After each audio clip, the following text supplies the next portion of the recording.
भारतीय राज्यघटनेचे शिल्पकार महामानव डॉक्टर बाबासाहेब आंबेडकरांची जयंती सगळीकडेच मोठ्या उत्साहामध्ये साजरी केली जाते। पाहूया त्या संदर्भातल्या काही बातम्या।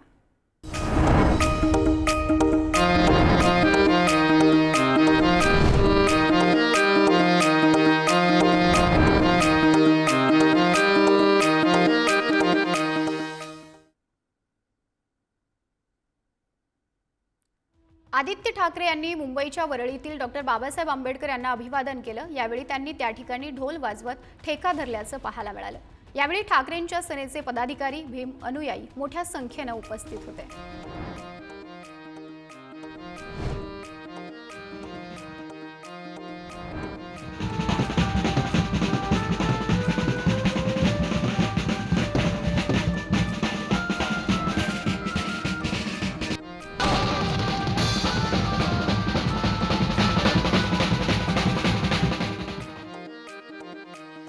वर्ध्याच्या सिव्हिल लाईन इथं सुद्धा डॉक्टर बाबासाहेब आंबेडकरांच्या पुतळ्याला हार अर्पण करून खासदार अमर काळे यांनी अभिवादन केले। यावेळी त्यांनी केक सुद्धा कापला।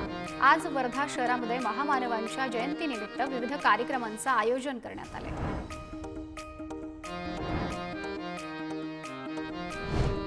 डॉक्टर बाबासाहेब आंबेडकरांना अभिवादन करण्यासाठी अमरावतीमध्ये हजारोंची गर्दी जमली होती।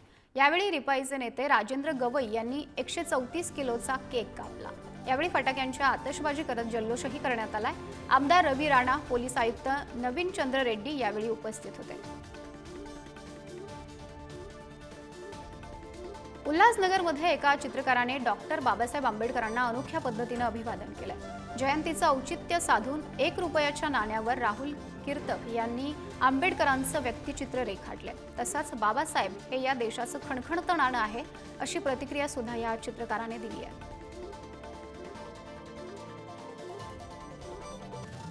इकडे रायगडच्या खालापुरात डॉक्टर बाबासाहेब आंबेडकर यांच्या पुतळ्याचे माजी आमदार जयंत पाटील यांच्या हस्ते अनावरण करण्यात आले। जयंतीच्या पूर्वसंध्येला पार पडलेल्या या सोहळ्याला हजारो खालापूरकर उपस्थित होते। मुख्य चौकामधील जुन्या पुतळ्याच्या जागीच हा पुतळा उभारण्यात आलाय।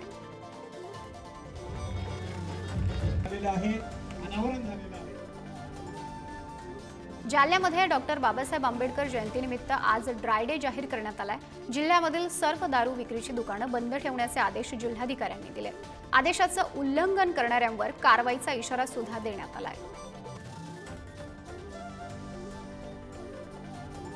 डॉक्टर बाबासाहेब आंबेडकर यांच्या 134व्या जयंतीनिमित्त नागपूरच्या दीक्षाभूमीवर जय्यत तयारी करण्यात आली आहे। यानिमित्त दीक्षाभूमी परिसरामध्ये आकर्षक विद्युत रोषणाई करण्यात आलेली आहे। दरवर्षी नागपूरच्या दीक्षाभूमीवर हजारोंच्या संख्येने अनुयायी बाबासाहेबांना अभिवादन करण्यासाठी येत असतात।